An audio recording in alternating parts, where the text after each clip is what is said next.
5 कर्म इंद्रियां, 5 ज्ञान इंद्रियां, 11वां मन। जाने अनजाने मनुष्य कहीं न कहीं पाप अपराध से जुड़ जाता है, हो जाता है। दिल्ली करोल बाग आश्रम का प्रसंग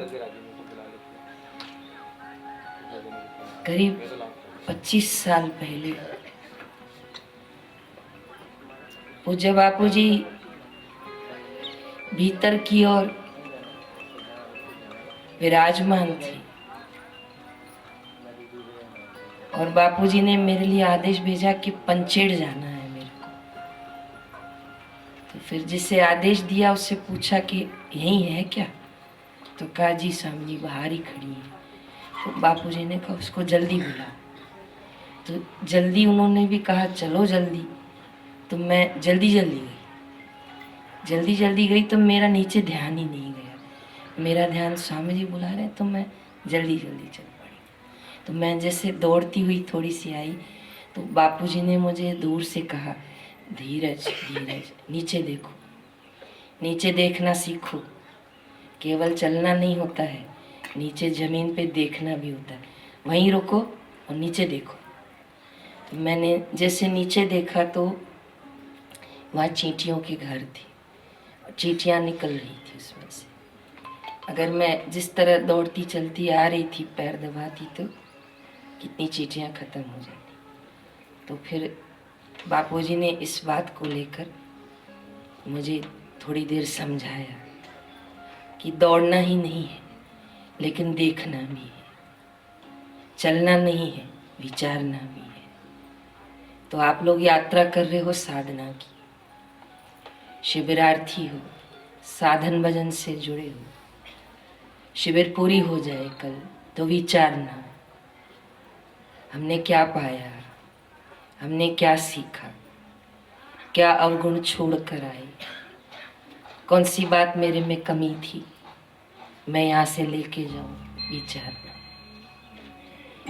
विवेक प्रकाश साधक के लिए वो साधन है जो उसको साधना में सफलता देता है। माला करनी है, साधुवाद है, लेकिन आसन साफ है, गौमुखी मैली तो नहीं है। जिस जगह आप माला कर रहे हो उसमें सूर्य का प्रकाश भी नहीं है, हवा की रोशनी भी नहीं है और आप ऐसी जगह बैठकर जप कर रहे हो। एक बार महिला आश्रम की कुछ बच्चियां सब लोग हम दौड़ने गए थे। पहले आश्रम के भाई दौड़े, फिर हम लोग दौड़े, फिर बापूजी ने बिठाया जो मुख्य सेवादार काम करते हैं क्षेत्र में। बापूजी ने कहा बैठो जप करो। हम लोग जप करने लगे। आधे घंटे बाद थोड़ी देर बाद स्वामी जी आए होंगे।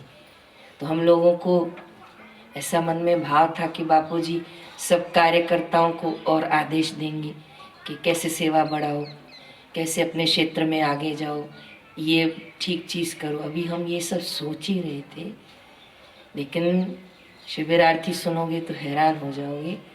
हम तो सोच रहे थे हमें प्रसन्नता मिलेगी, लेकिन बापूजी आए तो इतने नाराज हो गए हम सब पे। अब सोच रहे हो नाराजगी का कारण क्या है? नाराजगी का कारण ये था कि आप लोग 20-22 लोग बैठे हो, इसमें से किसी ने भी खिड़की क्यों नहीं खोली, इसमें से किसी ने भी दरवाजा क्यों नहीं खोला? 22 लोग 20 लोग एक कक्ष में बैठे हो तो स्वामी जी के श्री वचन थे कि एक की बुद्धि तो मारी गई, दूसरे की क्यों मारी गई? दूसरे की तो मारी गई पर तीसरे की क्यों मारी गई? ऐसे स्वामी जी ने एक एक को गिनती किया और कहा इन 20 में से कोई एक तो बोलता कि इतने सारे लोग बैठे हो, दरवाजा खोलो, हवा आने दो। आप विश्वास करना, न तो स्वामी जी ने हमसे बात की, न तो कार्य क्षेत्र में हम आगे कैसे बढ़े वो कोई उल्लेख हुआ। वहाँ से हम लोग यहाँ पहुँचे तो पता चला कि हमारी टिकट कट गई जयराम जी की। फिर हम सब ने माफी मांगी थी स्वामी जी से व्यासपीठ पे। बापूजी ये कह रहे थे, बड़ी गहन चर्चा है ये, क्या पता आप लोग समझेंगे कि नहीं। जैसे मैं थी वैसे आप होंगे तो आप भी नहीं समझोगे, इसको समझने के लिए भी समय लगता है। बापूजी का कहना ये था कि तुम्हारी विचार शक्ति मारी क्यों गई। एक को तो ये मन में प्रश्न आता कि 20 लोग एक ही श्वास ले रहे हैं, 20 लोग एक ही जगह श्वास दे रहे हैं, कमरा बंद है, कोई तो खिड़की खोलो, कोई दरवाजा तो खोलो। कोई लोग घर में मंदिर बनाते हैं तो ऐसे बनाते हैं कि इसमें सूर्य का प्रकाश ही नहीं है, खिड़की ही नहीं है। कहा जब कैसे करोगे, कहा पंखा चला के करेंगे, बंद, ट्यूबलाइट जला के पंखा जला के जब करते। विवेक चाहिए, विवेक नहीं होगा तो अंधाधुंध चलते रहो। क्यों 10 साल बाद उन्नति नहीं होती, क्यों 15 साल बाद हमारा विकास नहीं होता, क्योंकि विवेक नहीं होता। अच्छा खाना देखा, एक रोटी ज्यादा खा ली, नहीं, विवेक। और कई बार तो मैं शास्त्रों में पढ़ती हूँ, कभी आपको स्वादिला भोजन मिल भी जाए ना तो अपने आप से पूछा करो कि ये खा भी लिया तो विष्ठा कोई अलग तो नहीं बनेगी। जयराम जी की कड़वा वचन है, क्षमा करना, कुछ अलग तो नहीं बनने वाला, विष्ठा ही बनने वाली। बात तो यहीं तक की है, लेकिन यहाँ के बड़े बड़े अटक जाते हैं, फिसल जाते हैं। विवेक रखिए।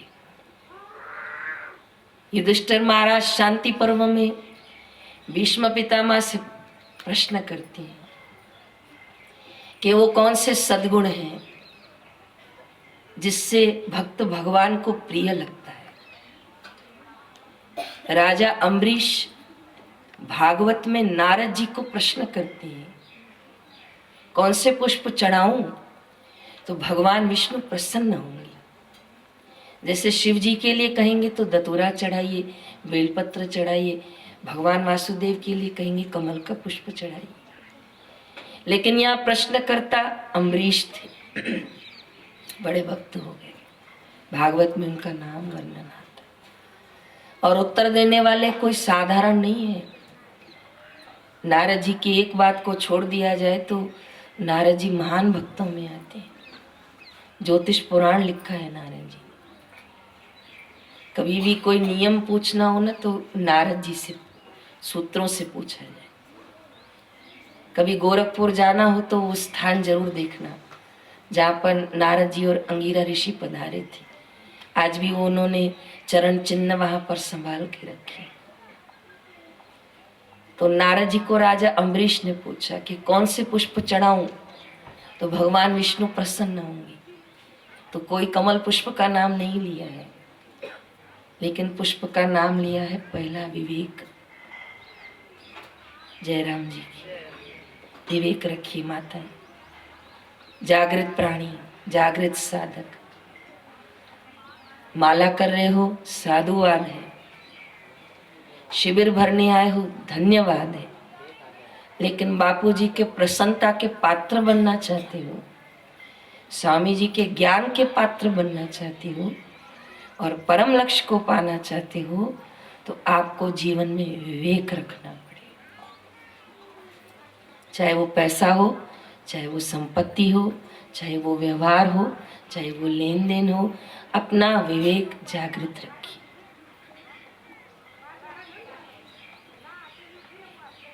एक लड़की के पिता थे, बहुत परेशान थे क्योंकि उनकी आर्थिक स्थिति कमजोर थी। 8-10 दिन में बेटी का विवाह होने वाला था, तो सोचा समुद्र में कूद के आत्महत्या कर लेता हूं। लेकिन आत्महत्या का विचार मन में चल रहा था। ब्राह्मण था, पुण्य तो थे ही कहीं ना कहीं। सामने एक महात्मा बैठे थे, उसको देखा और प्रणाम करने चले गए।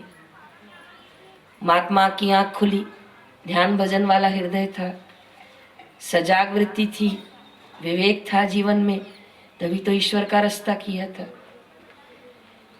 तो कहा महात्मा मुझे सहायता कीजिए, बच्ची की शादी है, आत्महत्या महापाप है, पर क्या करूं, मन में यही विचार आ रहा है। महाराज ने कहा यहाँ से थोड़े आगे चले जाओ, बाएं मुड़ जाओ। दाएं मुड़ना, एक कुआं है, कुआं से 10 कदम सीधे चलना, खड्डा खोदना, वहां पे एक हीरा मिलेगा, उसको बेच लोगे ना तो आपकी बच्ची का ब्याह हो जाएगा। वो ब्राह्मण ऐसा करते करते पहुंचा तो सूर्यास्त हो गया। खड्डा भी खोदा लेकिन कुछ दिखाई नहीं पड़ा। मन में विचार आया, संत के वचन झूठे तो नहीं होंगे, महात्मा विरक्त थे, सच्चे थे। फिर राह चलते को कहा जरा लालटेन देना ना। तो जैसे लालटेन दी तो उस खड्डे में प्रकाश हुआ। प्रकाश हुआ तो देखा हीरा बस थोड़ा ही अंदर है। थोड़ा और खोदा तो हीरा मिल गया। कहने का अर्थ ये है कि हीरा वहीं खड्डे में था। हाँ कि ना, बोलिए।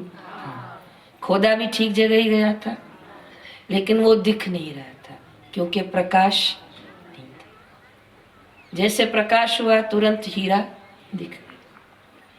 तो गुरुओं की जो वाणी होती है ना, संतों के जो वचन होते हैं, वो प्रकाश करते हैं, वो आपको सही गलत की पहचान करवाते हैं। इसलिए सत्संग जरूर सुना करें, चलते फिरते नहीं। सुबह जगे तो थोड़ी देर सत्संग सुनो, शाम को बैठे तो माला भी न करके बापू जी का सत्संग सुने। आपका प्रकाश जागृत होगा, आपकी बुद्धि में प्रकाश होगा, रोशनी होगी। आप गलत को गलत कहोगे और सही को सही कहोगे। अपने समय का सदुपयोग करोगे, अपनी कीमत समझोगे, अपने श्वासों की कीमत समझोगे, संसार से तालमेल धीरे धीरे कम करोगे, क्योंकि विवेक बढ़ेगा। तो विवेक प्रकाश है।